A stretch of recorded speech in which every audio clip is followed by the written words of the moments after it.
అందరికీ నమస్కారం మిత్రులారా. నేను మీ అడ్వకేట్ రాంబాబు. ఈరోజు చెప్పే లీగల్ టాపిక్ ఏంటంటే పొలానికి దారి లేకపోతే అంటే రాస్తా లేకపోతే మనం ఏం చేయాలి అనే విషయాల మీద మనం ఈరోజు చర్చించుకుందాం. ముఖ్యంగా మనం తెలుసుకోవాల్సిన విషయం ఏంటంటే గతంలో ఎలా ఉండేదంటే పొలాలు మరి పెద్ద పెద్ద కమతాలు ఉండేవి. పెద్ద కమతాలు ఉంటే అంటే 100 ఎకరం 200 ఎకరం అలా పెద్ద రైతులు ఉండేవాళ్ళు. వాళ్ళు ఏం చేశారంటే వాళ్ళు అన్నదమ్ములుగా విడిపోవడం వల్ల కానీ కొంత పొలాలు అమ్ముకోవడం మూలంగా కానీ ఇలా చివరికి ఏమైందంటే ఎకరం 2 ఎకరాలకు వచ్చిందనమాట. ఇలా ఎకరం 2 ఎకరాల రైతులు ఎవరైతే పొలాలు కొన్నారో వాళ్ళు సన్నకారు రైతులు అని మేము అంటారు. ఆ సన్నకారు రైతులకి ఇప్పుడు వచ్చిన సమస్య ఏంటంటే చాలా మందికి దారి సమస్య వచ్చింది, రాస్తా సమస్య వచ్చింది. మరి ఈ రాస్తా సమస్య వచ్చినప్పుడు మనం ఎలా పరిష్కరించుకోవాలనే విషయాలను మనం ఒకసారి ఇప్పుడు చూద్దాం. నేను ముఖ్యంగా 3 విషయాలు చెప్పదలుచుకున్నాను. రాస్తా సమస్య వచ్చినప్పుడు మనం ఇప్పుడు చేయాల్సిన విషయం ఏంటంటే మొదటిసారిగా మన గ్రామంలో రెవెన్యూ మ్యాప్ను తెప్పించుకోవాలి. రెవెన్యూ మ్యాప్ ఉన్నదనేది ఇప్పుడు చాలా మందికి తెలియదు. ఎంతోమంది విద్యావేత్తలు ఉన్నా కూడా మన గ్రామంలో రెవెన్యూ మ్యాప్ ఉన్నదనే విషయం చాలామందికి తెలియదు. ప్రపంచ పటం అంటే తెలుసు, మరి ఇండియా పటం అంటే తెలుసు, కానీ రెవెన్యూ పటం ఉన్నదనే విషయం తెలియదు. కాబట్టి మనం ఏం చేయాలంటే ఎలాంటి సమస్య వచ్చినప్పుడు ఫస్ట్ ప్రాథమికంగా మనం రెవెన్యూ పటాన్ని తెప్పించుకొని చూడాలి. అలా చూసిన తర్వాత ఆ రెవెన్యూ పటంలో మన పొలం ఎక్కడుందో చూడాలి. అలా మన పొలం దగ్గర ఒక చుక్క లైన్ గీతలు కనుక ఉన్నట్లయితే కాలిబాట ఉన్నదని అర్థం. అలా కాకుండా 2 లైన్లు చుక్కలు కనుక ఉన్నట్లయితే బండి బాట ఉన్నదని అర్థం. అలా ఉన్నప్పుడు మనం ఏం చేయాలంటే పక్కన ఎవరైనా రైతులు మన పొలానికి వెళుతుంటే అడ్డగిస్తే కనుక దారి లేదని అడ్డగిస్తే మనం వెంటనే ఏం చేయాలంటే సంబంధిత ఎంఆర్ఓ గారికి, మండల మేజిస్ట్రేట్ గారికి మనం తెలియపరిచినట్లయితే సంబంధిత అధికారులను పంపించి వెంటనే మనకి పరిష్కారం లభిస్తుంది అనమాట.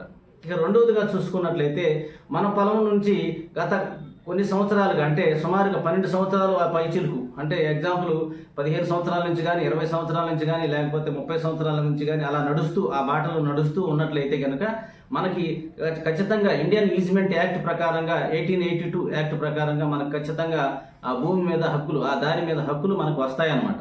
అలా వచ్చినప్పుడు ఆ పక్కన రైతులు కనుక ఎవరైనా అడ్డగిస్తే మీకు ఇక్కడ దారి లేదు, మీరు వెళ్ళటానికి వెళ్ళేదని అడ్డగిస్తే సంబంధిత ఎంఆర్ఓ గారికి మనం ఫిర్యాదు చేసినట్లయితే వెంటనే శాశ్వతంగా పరిష్కారం దొరుకుతుందన్నమాట. ఇక మూడవదిగా చూసుకున్నట్లయితే మన పొలానికి కొత్తగా వెళుతున్నాం, పొలం కొన్నాము కానీ మనం ఆ బాటను కొత్తగా వెళుతున్నాము కానీ మనకు దారి లేదని చెప్పి పక్కన ఉన్న రైతులు అడ్డగించారు. ఇప్పుడు మనం ఏం చేయాలి అనే విషయాలను పరిశీలించినట్లయితే అప్పుడు మనం ప్రాథమికంగా సేడ్ లీడ్ని మనం చూడాలి. ఆ సేడ్ లీడ్లో ఏమని రాసి ఉంది అనే విషయాలను క్షుణ్ణంగా పరిశీలించినట్లయితే ఆ సేడ్ లీడ్లో కనుక మరి మనకు బాట కనుక లేకపోతే అప్పుడు మనం ఏం చేయాలంటే దానికి సంబంధించిన లింక్ డాక్యుమెంట్ తెప్పించుకొని చూడాలి. ఆ లింక్ డాక్యుమెంట్లో కూడా మరి దీనికి బాటకు సంబంధించి ఎలాంటి విషయం మనకి కనుగొనం లేకపోతే కనుక మనం వెంటనే ఏం చేయాలంటే సంబంధిత ఎవరైతే కొంతమంది రైతుల్ని మరి అక్కడ బాటని అడ్డగిస్తున్నారో ఆ రైతులు ఎవరికైతే బాట సమస్య ఉందో ఆ రైతులందరూ కూడా సమూహంగా వెళ్ళి సంబంధిత ఎంఆర్ఓ గారికి, ప్రభుత్వం వారికి కంప్లైంట్ చేసినట్లయితే ఆ ఎంఆర్ఓ గారు, ప్రభుత్వం వారు వెంటనే స్పందించి అక్కడున్న ప్రభుత్వ భూమిని కానీ లేకపోతే ప్రైవేట్ భూమిని కానీ ఎక్వైర్ చేసి మనకి బాటను చూపించే అవకాశం ఉన్నదన్నమాట.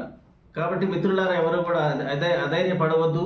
ఎందుకంటే మనం ఖచ్చితంగా మన పొలానికి ఏదో ఒక రూపేణ దారి అనేది ఉంటుంది. కాబట్టి ఎవరు కూడా దారి లేదనే మరి అనుమానాలకు కానీ సందేహాలకు కానీ తావు ఇవ్వద్దు. కాబట్టి నేను చెప్పిన ఈ 3 విషయాల్ని గుర్తుంచుకొని వెంటనే సంబంధిత ఎంఆర్ఓ గారికి మనం కంప్లైంట్ చేయాలి. చేసిన తర్వాత అక్కడికైనా పరిష్కారం కాకపోతే వెంటనే సివిల్ కోర్టుకు మనం సంప్రదించినట్లయితే మనకి ఇండియన్ ఈజ్మెంట్ యాక్ట్ ప్రకారంగా మనకి శాశ్వత పరిష్కారం దొరుకుతుంది. కాబట్టి ఒకవేళ మన పొలానికి కనుక నిజంగా వాస్తవంగా కనుక దారి లేకపోతే కనుక మనం ప్రభుత్వం వారు రీసర్వే చేస్తారు. పొలాలు రీసర్వే చేసినప్పుడు ఎక్కడైతే పొలాలకు దారి లేదనే విషయాన్ని ప్రభుత్వం వారు గుర్తిస్తారు, వారు వెంటనే పొలాలని అక్కడున్న దగ్గరలో ఉన్న పొలాలని మరి ఎక్వైర్ చేసి మనకు దారి ఏర్పాటు చేస్తారు. కాబట్టి ఎవరు కూడా మిత్రులారు ఎవరు కూడా అధైర్యపడవద్దు, ఎవరు కూడా గొడవలకు వెళ్ళవద్దు. నేను చెప్పిన విషయాలను కనుక మీరు గుర్తుంచుకున్నట్లయితే తప్పనిసరిగా మీ పొలానికి శాశ్వతంగా పరిష్కారం దొరుకుతుంది, మీ పొలానికి దారి అనేది ఖచ్చితంగా దొరుకుతుంది అనమాట. కాబట్టి ఈ విషయాలన్నీ కూడా మీరు అర్థం చేసుకుంటారని ఈ వీడియో చేస్తున్నాను.